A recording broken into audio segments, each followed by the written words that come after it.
Do you have a sweet tooth? Awesome. Okay, let's bake a cake together then. Make a burnt syrup cake with caramel filling. So first I'm creating the burnt sugar syrup, and how I'm doing that is just by heating up some sugar in a pan for 10 minutes until it looks like this. Next, I'm going to add boiling water in small increments to create a bubbling texture. And then once I've added enough water, I'm going to mix it and get rid of all of the sugar clumps, and then line some pans with parchment paper. I just had butter.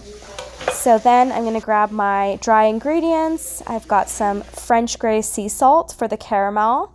I'm going to combine some baking powder, baking soda, cake flour, and salt. The next thing I'm going to add is egg whites. I don't know why I put it in this weird plate. I was listening to Risa Tisa and not really paying attention. So the next thing I'm going to do is make my frosting. I'm going to add a cup of sugar to my blender and then add butter. Butter makes the world go round in baking. And then the next thing I'm going to do is blend them all up and then add some vanilla.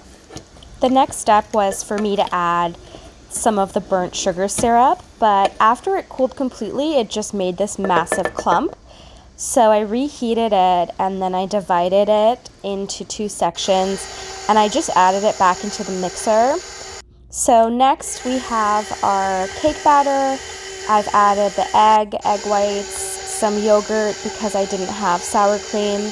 Now we're adding the vanilla. My hand got stuck here and I accidentally poured the vanilla all over myself. Next, going to add the dry ingredients to the wet ingredients and blend those out until it creates a nice smooth mixture that I can then pour into my pans.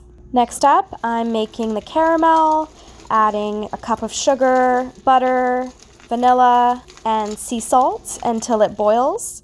Once my cakes are out of the oven, then let them cool completely before putting the caramel mixture all over them.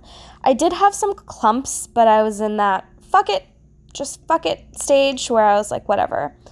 As you can tell, I also fucked up something with the cake, but it's all good. So now once I had the caramel, I then made a crumb coat and let that sit in the fridge for a few hours. And then I took it out and added some caramel to the top and enjoyed my 2-layer burnt syrup cake. The link again is in my post. Hope you enjoy.